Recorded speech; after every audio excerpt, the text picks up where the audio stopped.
하나님 고맙습니다. 겸손하고 정직하고 진실한 영혼들을 하나님 사랑하시는데 주여 저희들이 날마다 그러한 영혼이 되기를 소원합니다. 도자기를 만드는 사람이 처음부터 아름다운 도자기를 구워내겠습니다. 숱한 반복과 실패를 통하여 그들은 연마 훈련을 받아서 이렇게 하는 거예요. 우리도 날마다 말씀을 들을 때 이렇게 살아야 합니다. 깨닫게 되기를 소원합니다. 그래서 이전에 반복했던 실수를 하지 않게 하여 주시옵고 그래서 더 아름다운 하나님의 사람들로 빚어가게 주시옵소서. 주님을 기뻐합니다. 이 시간도 하나님께서 우리에게 말씀을 들려 주시옵소서.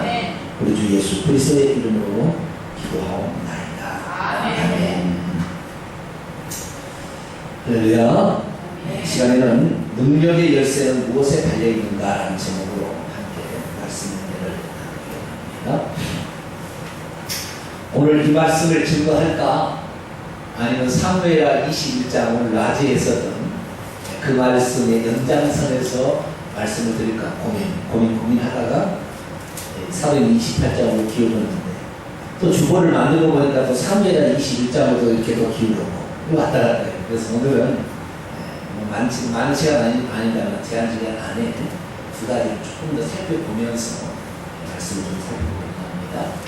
사무엘하 21장에 다윗이 3년 기근을 맞이했는데 그것은 다윗의 범죄 때문에 발생한 겁니까? 이스라엘 백성의 범죄 때문에 발생한 겁니까? 옛날에 있었던 일 때문에 생긴 겁니까? 옛날에 있던 일이 있을 거잖아요. 그렇죠? 옛날에라고 한다면 그 사건을 뒤집어 올라가게 되면 3년 기근이 일어나던 원인은 사울과 그의 집안이 기브온 족속들을 잔인하게 학살했어요. 성경은 뭐라고 얘기하고 있느냐? 그 이유를 이렇게 얘기하고 있어요. 사무엘하 21장 보죠.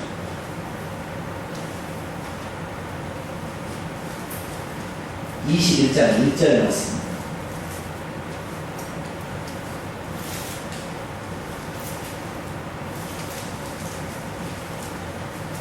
아주 중요한 뭐가 있어요, 지금.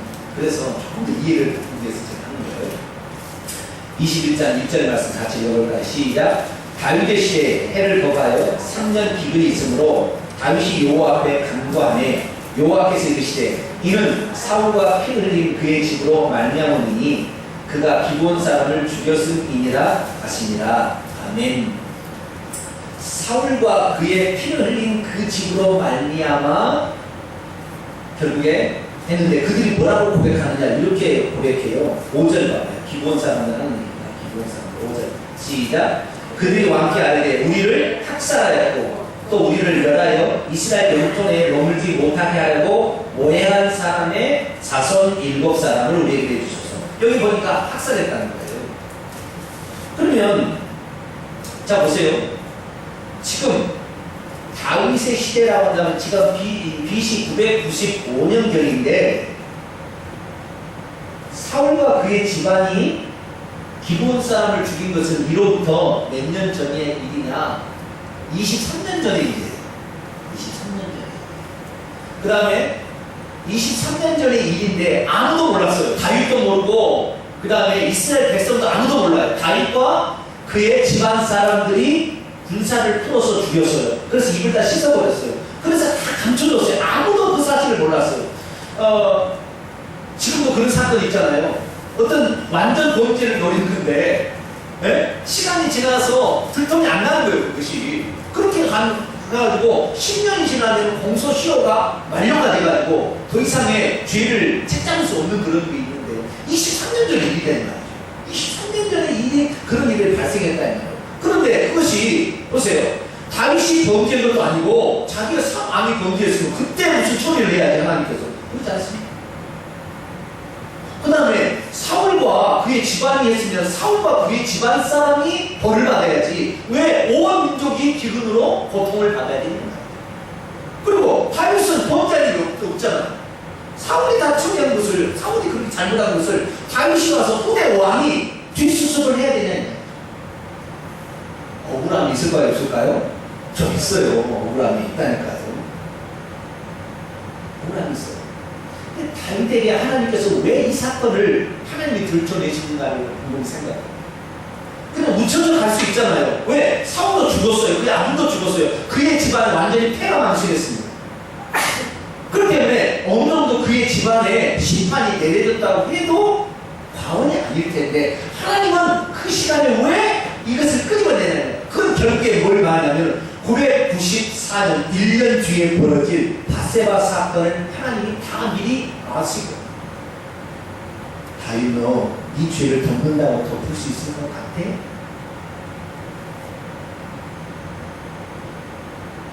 네가 범죄하는 것이 덮을 수 있겠지. 너는 권력을 가지고 그럴 수 있는 충분한 의미야. 근데 하나님은 그 다윗을 살리려고 회개해야 살잖아. 그죠?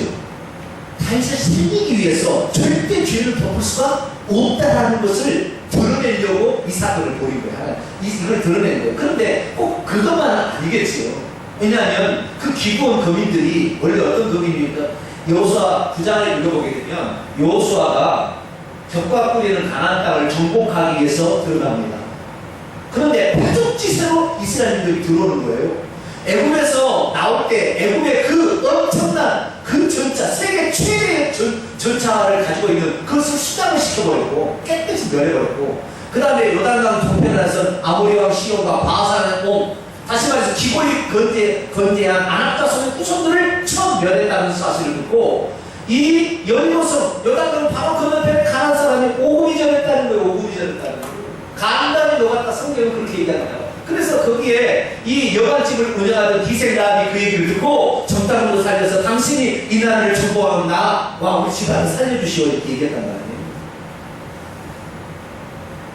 그때 기생라합이 그 여리고의 그 성에 그 주막집을 운영했는데 그 주막집 운영하면서 다시 말해서 이 가나안 백성들이 벌써 전과 꿀이 흐르는 가나안 땅을 침범에 들어오기 그 바로 모압 평지 앞에 이스라엘들이 진을 치고 60만 명, 장정만 60만 200명이 줄을 치고 있을 때 벌써 소문이 다 난 거예요. 그래서 이 지금 가나안 족속 우리 이러다 죽는 거 아니에요. 다 지금 겁에 떨고 있는데 그래서요 여리고성이 문을 닫고 그 진을 치고서 이제 버텨둔다니까 완전히 차단했다는 거예요. 그런데 그 중에 기브온 족속이 있었어요. 기브온 족속은 가나안 7족속 가운데 히위 족속입니다. 히위 아시겠죠? 헷, 가나안, 아모리 뭐 이렇게 해가지고 길가스 몇 개 7족속이 그게 히위 족속이에요. 히위 족속의 기브온 사람들이 보니까 우리가 이러다 죽었거든. 그래서 살기 위해서 방법을 연구해야 됩니다. 어떻게 방법을 연구해야 되느냐? 사절단을 파서 오라는데 옷이 다 떨어진 옷을 입히고요. 그 다음에 가지고 가고 있는 가죽부대, 물을 넣은 가죽부대 있잖아요. 가죽부대를 다 이렇게 헤어진 거. 그 다음에 전대도 뭐 헤어진 거, 신도 낡아서 떨어진 거. 뭐 이렇게 옷을 입고 그 다음에 거기다가 음식을 싸는데 음식도 곱하게 한 거. 이렇게 싸가지고 막 흔들흔들 하는 거예요. 너희들 누구냐? 여호수아가 그러니까 네, 우리는 한 나라에서 왔는데 당신이 하는 얘기를 듣고 보니까 네, 우리나라는 당신하고 이렇게 우리 민족하고 당신은 싸울 수가 없으니까 우리 민족을 살려만 주시옵소서. 우리가 나올 때는 이 떡이 김이 보락보락 났는데 우리가 와서 보니까 이 김이 곰팡이가 끼는 날이다. 그렇게 하고 그냥 오고 있으니까 여호수아가 그걸 보고 진짜야? 아니 진짜. 그래? 그러면 뭐 너희들이 그러는데 좀 그러는데 오냐? 봐주마 해가지고 그들하고 여호와의 이름으로 약조를 맺었어요. 왜? 너희들의 민족은 멸하지 않겠다고. 그런데 와서 보니 산일길에 들통이 났어요. 뭐라고 들통이 났느냐면 그 가까운 산일길 안에 있는 그 산은 족속이라는 들통이 나버린 거예요. 그러나 여호와의 이름으로 맹세를 했기 때문에 어떻게 할 수가 없어요. 죽일 수가 없어요. 살려줬는데 기브온 족속이 이스라엘 민족이 항복했다는 얘기 듣기가 가나안 나머지 6족속이 어떤 생각이 괘씸한 거 지만 살리려 해서 전부 연합작전 빼서 기본 족속 싸그리 죽여야 족속이 전가를 빨리 걸어서 여호수아여 우리가 죽게 생겼으니 빨리 살려주세요. 그래가지고요 기브온 족속 살리라고 전쟁 나가서 결국에 거기에 가난 6족속 다 내렸다는 거 아니에요. 그래서 기브온 족속이 우리를 살려주신 우리가 뭘 하오리까? 그런데 여호와께 약조한 거기 때문에 가나안 7족속을 멸하겠는데 멸하지 않고 여호와 이름으로 약조한 거기 때문에 여러분 여호와 이름으로 약조한 것을 지켜야 됩니다. 약조할 때는 뭐냐? 너희들 살려주마. 대신 너희들은 우리의 종처럼 살아라. 그래서 나무 패며 물깃는 자로 삼았어요. 나무 패며 물깃는 자가 무엇을 위해서 그러냐면 자기들의 집에 나무 패고 물깃는 것이 아니고 하나님의 성막에 레위인들이 봉사하는데 레위인들을 위해서 쓰레기 제일 힘든 게 뭐예요? 나무 패고 물깃는 거예요. 레위인들이 하는 일 가운데 제일 힘든 것이. 그러니까 그 일을 그러면 너희들이 레위인의 하수인이 되어서 종이 되어서 그 일을 해라 그래가지고 본의 아니게 기브온 족속들은 어떤 민족이 되어버렸어요? 레위 지파 사람처럼 인식이 된 거예요. 아시겠죠? 그렇게 돼가지고 들어갔어요. 그런데 사울이 이제 왕이 됐네요. 사울이 다음 주에 이제 왕이 됐어요. 왕이 돼가지고 딱 이렇게 있는데 뭔가 공을 세워야 되겠고 공을 세워야 되고 사람들에게 내가 이스라엘의 민족을 위해서 뛰어난 지도자라는 것을 보여주기 위해서 어떻게 하냐 가나안 족속 가운데 살아있는 저 기브온 족속을 없애야 되겠다는 생각을 품고 있었을 거예요. 그런데 어떤 일이 있었느냐 중간에 이스라엘의 법궤가 길갈길에 와서 나중에 실로라는 지역에서 성막을 짓고 있었는데 실로의 성막이 블레셋이 침범해서 아버지 제사장 자기 불량자 때문에 죽은 거 거꾸로 죽은 제사장 있잖아요. 엘리 제사장 할렐루야. 성도들 실력이 써있는데 할렐루야 그런 대답을 이제 하고 엘리 제사장한테 그 법궤를 빼앗겨가지고 실로 성소가 파괴돼버렸어요. 그래서 그 파괴된 그 법궤를 빼앗겨버렸고 그 다음에 나머지 번제단과 성막은 이것을 갖다가 롭당으로 옮겼어요. 롭당. 롭이라는 곳으로 옮겼어요. 여기도 베냐민 지파의 사울이 다스리는 그 지역에 속한데 그 롭당의 관역대가 기브온입니다. 그 롭당에 이제 옮겨놨는데 다윗이 사울을 피해서 도망가다가 어떻게 해요? 칼이 필요해서 배가 고파가지고 그 롭당에 있는 제사장이 도망을 갑니다. 도망을 가가지고 그때는 롭당의 제사장들은 그걸 몰라요. 그래서 이 아히멜렉이라는 제사장이 거기 있다가 왜 이렇게 장수께서 여기 오셨습니까? 제가 왕명의 특명을 받고 이렇게 가다가 하는데 배가 고프니까 먹을 걸 좀 주시오. 그래서 물려놓은 떡을 이렇게 제사장님 떡을 이렇게 대신 먹고 골리앗에 칼을 줬어요. 그래서 칼을 갖고 갔어요. 나중에 그것을 누가 보느냐 에돔 사람 도액이 딱 지켜보이다 사울한테 고해 바쳤습니다. 지금 도망자 다윗을 살려준 놈이 저 제사장들입니다. 그러니까 사울왕이 이런 괘씸한 것 같으냐고. 그래가지고 저 넉당의 제사장들을 싹 죽여라 해가지고 도액이 사람들의 군사를 끌고 가서 그 넉당의 제사장들 98명의 제사장들을 싹 죽였어요. 근데 그때 옆에 누가 있었어요? 나무 패에 물 깃는 자 누가 있어요? 기브온 족속들이 있잖아요. 기브온 족속들도 같이 멸해서 그 옆에 얼마 떨어지지 않아요. 얼마 떨어지지 않는 기브온 족속까지 가서 싹 죽여버리는 것으로 추정이 됩니다. 정확히는 어떻게 보면 추정이 되는 거예요. 그러니까 기브온 족속이 나중에 이 롭당, 그래서 롭당의 제사 이거 황폐가 되버리니까 기브온 족속들이 그걸 다시 성소를 다시 또 추스려가지고 기브온에다가 제단을 만든 이게 기브온 성당이에요. 그래서 솔로몬이 나중에 기브온 성당 가서 제사를 했는데 이 법궤를 블레셋에 갔다가 아비나답의 집에 있다가 나중에 들어오게 되는데 그래서 법궤를 따라가고 성막은 따라가는 거예요. 이게 두 개가 다윗이 된 두 개가 따로 있는 거예요.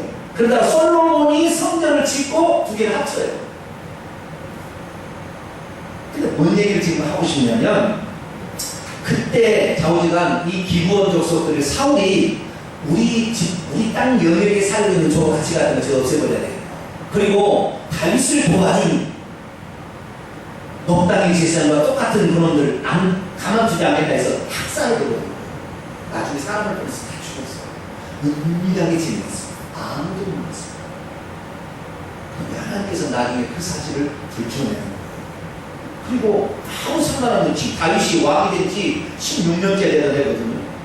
아무런 죄도 없는데 기분이 막 몰려오는 거죠. 다윗은 이걸 어떻게 내가 범죄한 것도 아니고 이스라엘 민족이 우상 숭배한 거다. 이거 어떻게 하느냐 어떻게 해야 된다. 그래가지고 안 되겠어 하나님께 기도를 하는데 성전에서 백향목궁에서 성전을 기도하면 되겠습니까? 하나님 앞에 나오니 기본에다가 이제 기본에 그 재단에 가서 성막에 가서 거기서 기도하고 있으니까 통곡 소리가 들리는 거예요. 통곡 소리가. 누구 통곡 소리가? 김원종 속에 통곡 소리가 들리는 거예요. 자기 조상이 억울하게 죽었던 거에 대해서 무려 23년 동안 그 후손들이 슬퍼하며 있는 소리가 들리는 거예요.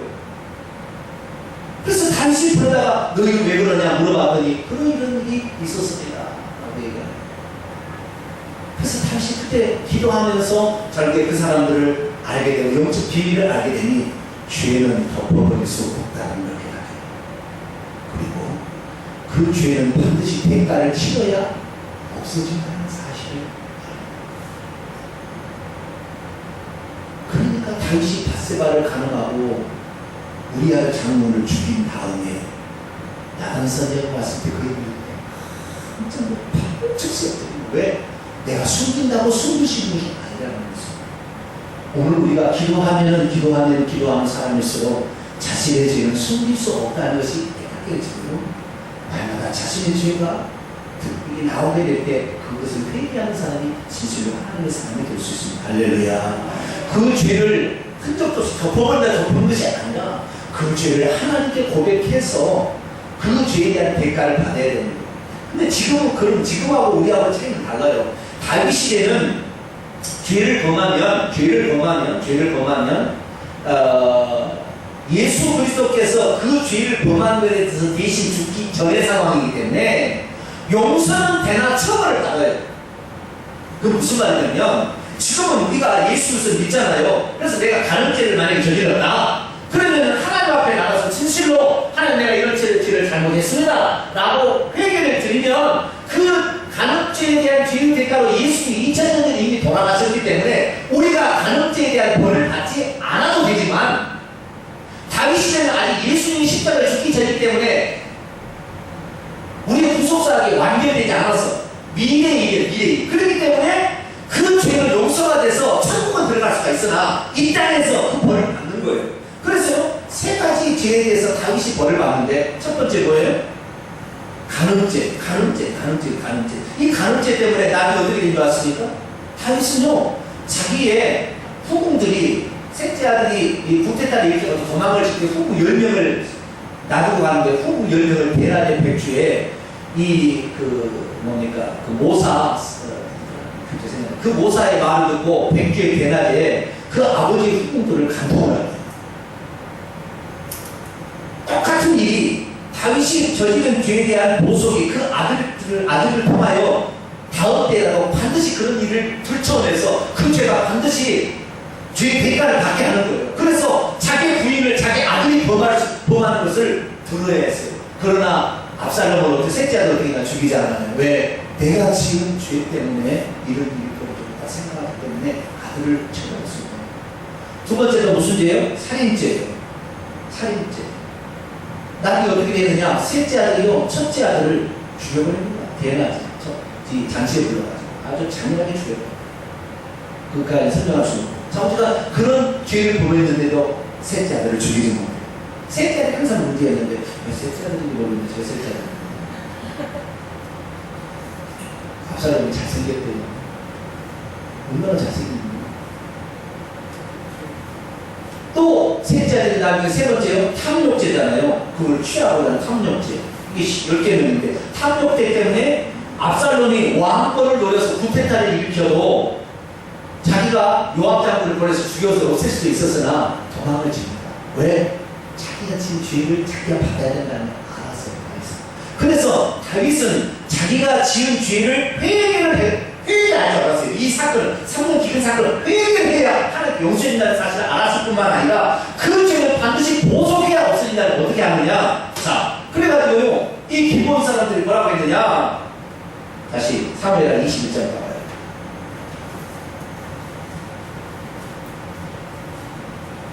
사무엘하 21장 3절을 보겠습니다. 다윗이 그들에게 묻습니다. 내가 너희를 위하여 어떻게 하랴? 내가 어떻게 속죄를 해야 너희가 우리 여호와의 기업을 위하여 복을 빌겠느냐? 그랬더니 기본 사람이 그에게 대답하되 사울과 그의 집과 우리 사이의 문제는 은금에 있지 아니하오며 이스라엘 가운데 사람을 죽이는 문제도 우리에게 있지 아니하라. 이 말은 무슨 말이냐면 당시에 죄를 범하면 그에 상응하는 대가를 지불해야 되는데 속전을 내거나 아니면 그 살인자를 반대가 죽이는 거예요. 이런 뒤로 눈으로 하듯이. 아시겠죠? 그렇기 때문에 이거에 대해서 돈을 우리에게 준다 해서 이 죄가 없어질 수가 없습니다.